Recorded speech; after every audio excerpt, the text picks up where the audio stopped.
किया जाता है उन पर विचार करके कार्य कीजिए। अब रह गई बात की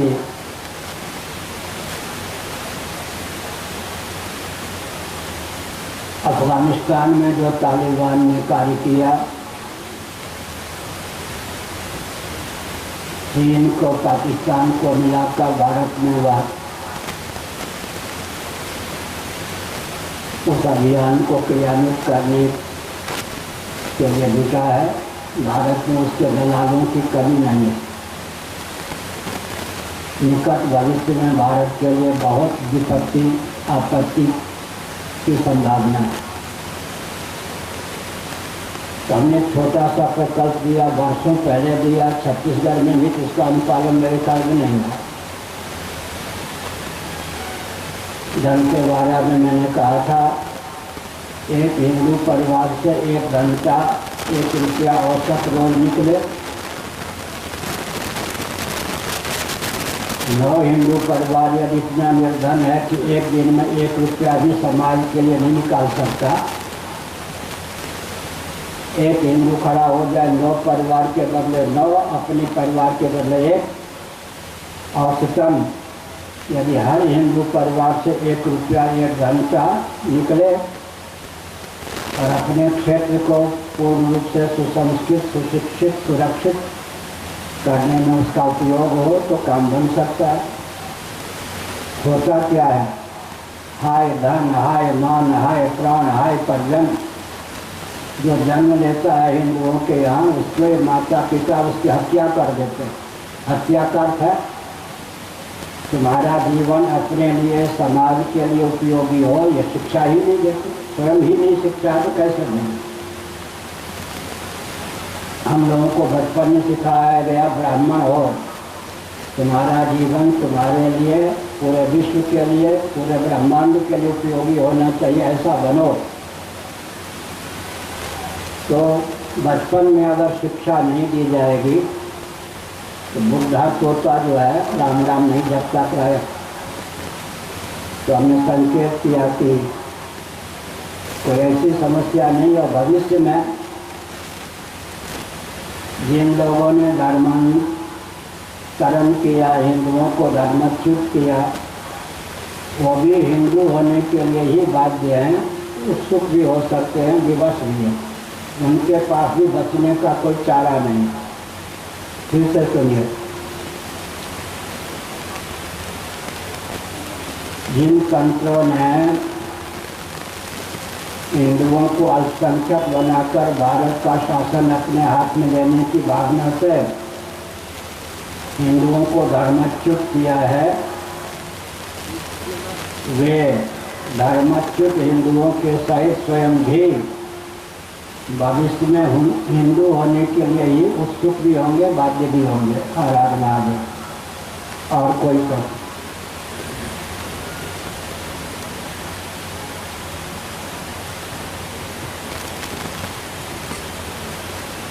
गुरुदेव के चरणों में शिष्य नमन। मैं देवेश मिश्रा दुर्ग से। आदरणीय, मैं एक छोटा सा क्वेश्चन करना चाह रहा था। हमारा यह भारत हिंदू राष्ट्र बने, इसके लिए सबसे बड़ा काम हम सबको क्या करना होगा, इसके बारे में मैं जानना चाहता हूँ। दूसरी बात, जातिवाद के नाम पर हमारे राज्य में बहुत सी परेशानियाँ लोगों को हो रही है, उसके बारे में भी मैं आपसे मार्गदर्शन चाहता हूँ।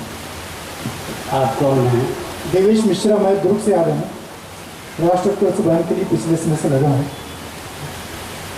आप जाति को मानते या नहीं? जी, जाति को मानता हूँ मैं। फिर जातिवाद क्या हुआ?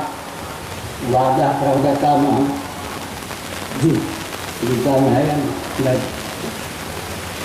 हम उत्तर देते हैं, जाति धर्मा कुधर्मा च शाश्वता सनातना। गीता का पहला अध्याय पढ़िए। अर्जुन ने कहा जाति धर्मा कुधर्मा च शाश्वता। अर्जुन का हर वचन पूर्व पक्ष नहीं है। जाति धर्मा कुल धर्मा च शाश्वता।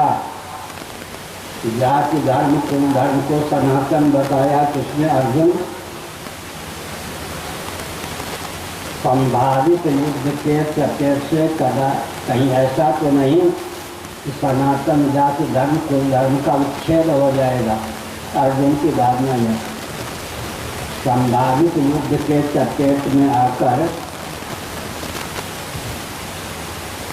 सनातन कुल धर्म जाति धर्म का कहीं विलोप तो नहीं हो जाएगा। अर्जुन की भावना। भगवान ने कहा यदि हम न वर्तेयम जातु कर्मण्य तन्मृता है, गीता का ही वचन है। इसका क्या हुआ? वर्ण संकर्ता कर्म संकर्ता के चक्कर से इंद्रियों को मुक्त रखने का मार्ग प्रशस्त करना चाहिए। जाति जो है वो संकीर्णता का द्योतक है, विभुता का द्योतक। वैशेषिक दर्शन पढ़िए, न्याय दर्शन पढ़िए। अनेक ब्राह्मण है तो ब्राह्मणत्व जाति है, एक एक ब्राह्मण ना हो तो जाति की सिद्धि कैसे है? अनेक घट है तो घटत्व जाति है, आकाश एक है तो आकाशत्व जाति नहीं धर्म है। अनेकों में अनुगत का नाम जाति है। जाति शब्द जो है उदारता का समष्टि का द्योतक है, अनुदारता का द्योतक नहीं। आखिर समाज को शिक्षा, रक्षा, अर्थ और सेवा, स्वच्छता के प्रकल्प को क्रियान्वित करने के लिए ब्राह्मण, क्षत्रिय, वैश्य, शूद्र की आवश्यकता है या नहीं? अगर जन्म से नहीं मानेंगे तो वैकल्पिक ब्राह्मण, क्षत्रिय, वैश्य, शूद्र आदि बनाने पड़ेंगे। वैकल्पिक ब्राह्मण आदि बनाएंगे तो समय का अधिक उपयोग होगा, संपत्ति का अधिक उपयोग होगा। प्रशिक्षण शिक्षण के बल पर ही तो वैकल्पिक ब्राह्मण आदि बनाएंगे। समय का अधिक उपयोग होगा, संपत्ति का अधिक उपयोग होगा, फिर भी संस्कार का आधार नहीं हो पाएगा और ऊपर की कक्षा में ही सब बढ़ जाएंगे, नीचे की कक्षा में कोई प्रवेश करना, सम्मिलित होना उचित नहीं समझेगा। सारी विसंगतियाँ आ जाएंगी। America, Britain, Germany, Japan, France को लाचारी है तो वैकल्पिक ब्राह्मण आदि ही बना दें। हमको लाचारी नहीं है, हमको तो परंपरा से ब्राह्मण इत्यादि सुलभ हैं। तो अगर हम जाति से विद्रोह करते हैं तो मनुष्यत्व भी जाति है, तो फांसी लगा के मर जाएंगे जितने मनुष्य। जाति का अर्थ समझिए, जाति संकीर्णता का द्योतक है या उदारता का। और एक एक घटक यूनिट व्यक्ति नहीं होगा तो जाति कहाँ से सिद्ध होगी? इसलिए उन्माद है, अदूरदर्शिता है, इसको दूर करने की आवश्यकता है। जाति धर्म धर्म तो शाश्वता, शाश्वत कहा गया, सनातन। इसका कोई प्रयास करके विच्छेद नहीं कर सकता। आगे कोई तो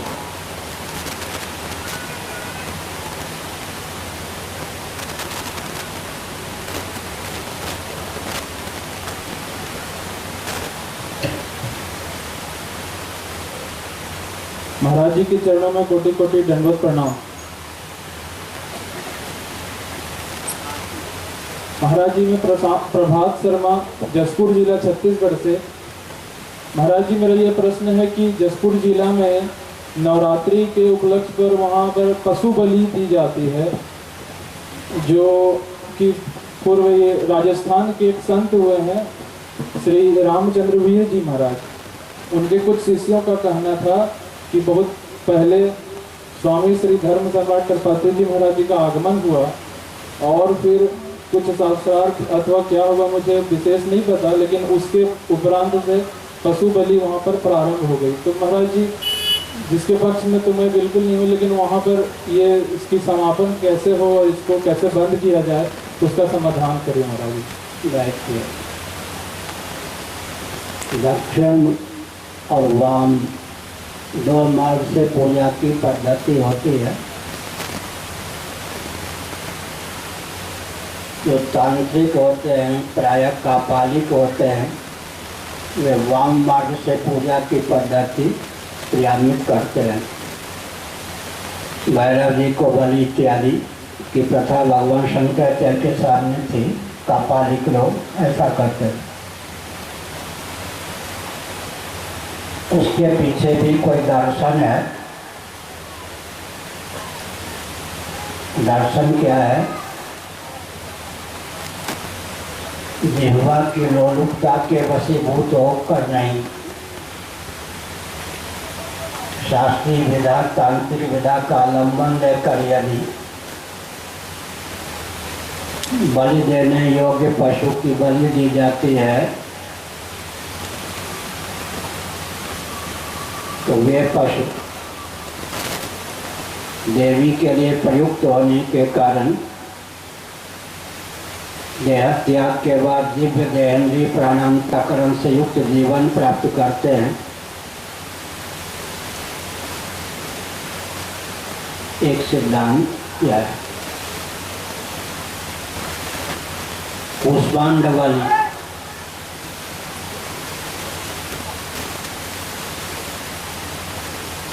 पेठा जिससे बनता है ना, कूष्मांड, पशु के स्थान पर कूष्मांड बलि की भी प्रथा है। भगवान शंकराचार्य ने दक्षिण मार्ग से मोदक इत्यादि निवेदित करके पूजा प्रथा को ख्यापित किया। उनके द्वारा प्रतिष्ठित जो 4 आमनाय पीठ हैं, उसमें गोवर्धन मठ भी है, पूर्व दिशा में ऋग्वेद से संबद्ध है। वहाँ बिल्कुल सात्विक विधा से ही देवी की समर्चा होती है। एक शास्त्र का शब्द है परिसंख्या विधि। परिसंख्या विधि मध्य मैथुन मांस में मनुष्यों की स्वाभाविक प्रीति प्रवृत्ति होती है। मध्य मैथुन मांस, कहाँ से बोल रहा हूँ? मनुस्मृति से। उच्छृंखल प्रवृत्ति को रोकने के लिए विहित देवता को विहित पशु आदि की बलि देकर बलि के बाद प्रसाद के रूप में मांस का सेवन करने पर चटोरी जिह्वा पर नियंत्रण का मार्ग प्रशस्त होता है। इसका नाम है परिसंख्या विधि। कोई चैन स्मोकर है, 50 सिगरेट रोज सुलगा लेता है। मैंने चैन स्मोकर को देखा है। मैं कोई इस व्यसन से कभी युक्त तो नहीं था। कोई मादक द्रव्य का बचपन से अब तक सेवन ही नहीं किया। कोई चैन स्मोकर है, 50 सिगरेट रोज पीता है, उसे कह दिया जाए कि भाई 10 पी लिया करो। 10 पीने का विधान है ऐसा लगता है, लेकिन न पीने की भावना उस विधि के पीछे सन्निहित है। इसका नाम है परिसंख्या विधि। शनै शनै उच्छृंखल प्रवृत्ति में संकोच। विवाह भी परिसंख्या विधि के अंतर्गत। बिना मैथुन के तुम नहीं रह सकते। पत्थर से सत पीट करके देह त्याग कर लोगे तो विधिवत विवाह करके फिर वंश परंपरा भी चलाओ और मन में जो मैथुन की भावना है उसको संयत करो। मनुजन्य का निवृत्ति तो महाफला। कदाचित कोई इतना मनोबल संपन्न है तो उसके लिए फिर बलि की आवश्यकता नहीं है। तो देवी देवता के निमित्त पर्व आदि के अवसर पर उनको निवेदित किया हुआ छाग इत्यादि की तो सदगति यह हो गई कि देवी के निमित्त उनके जीवन का उपयोग हुआ। और वो मांसभक्षी हैं, उनके जीवन में उच्छृंखल प्रवृत्ति संकुचित हो गई। लेकिन मनोबल ऐसा होना चाहिए कि मांस इत्यादि का सेवन बिल्कुल न करें, अच्छा है। उसमें भी एक विचित्र बात है, संस्कृत में दो ही शब्द मांस के लिए, मांस भी है, गूदा, गूदा कहते हैं, फल का गूदा, गूदा के लिए दो ही शब्द संस्कृत में मिल सकते हैं। उसमें पहला शब्द है मांस, फल के गूदा, गूदा जानते हैं। अब गूदा का अगर हम संस्कृत में अनुवाद करेंगे तो एक शब्द आएगा मांस। गूदा का संस्कृत में अनुवाद करेंगे तो मांस बनेगा। इसलिए उच्छृंखल प्रवृत्ति को दूर करने के लिए यहाँ विंध्याचल आदि में जहाँ जहाँ बलि की प्रथा है उसमें परिसंख्या विधि समझनी चाहिए। देवी देवताओं के भी दो भेद हैं, एक वाम विधा से अर्चा योग्य देवी देवता, एक दक्षिण विधा से अर्चा योग्य देवी देवता, जैसे वामन जी आदि, उधर काली जी आदि। देवी देवताओं के भी दो प्रभेद कर दिए जाते हैं। सबका सार यह निकला कि परिसंख्या विधि, अगर जीवन में मांस सेवन के बिना रहा जा सके तो इससे अच्छी बात कुछ नहीं। अगर नहीं रहा जा सके तो देश काल परिस्थिति देवी देवता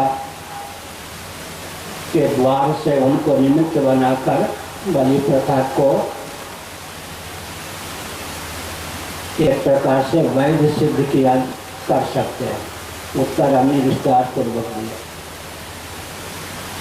और कुछ बुराई में भी अच्छाई है। हरियाणा आदि में, उत्तर प्रदेश के पश्चिम क्षेत्र में आज समाजियों की दाल गल गई, क्योंकि यह क्षेत्र शाकाहारियों के हाथ में था। और जहाँ पर मांसाहारी रहते थे वहाँ समाजी जाते तो वहीं को फाड़ के मांस बना के खा जाते। ध्यान गया आपका? कुछ बुराई भी अच्छाई के रूप में परिणत हो जाती।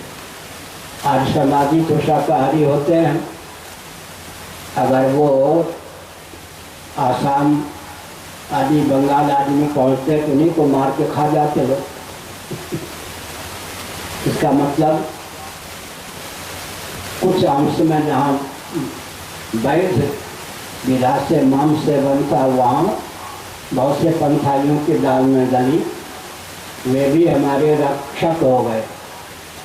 और जहाँ पर शाकाहारी ही व्यक्ति थे वहाँ पर आज समाजियों की दाल गल गई। सबके कुछ क्लिष्ट अक्लिष्ट उपयोग होते हैं। मैं व्यक्तिगत रूप से शाकाहार का ही पक्षधर हूँ। नारायण।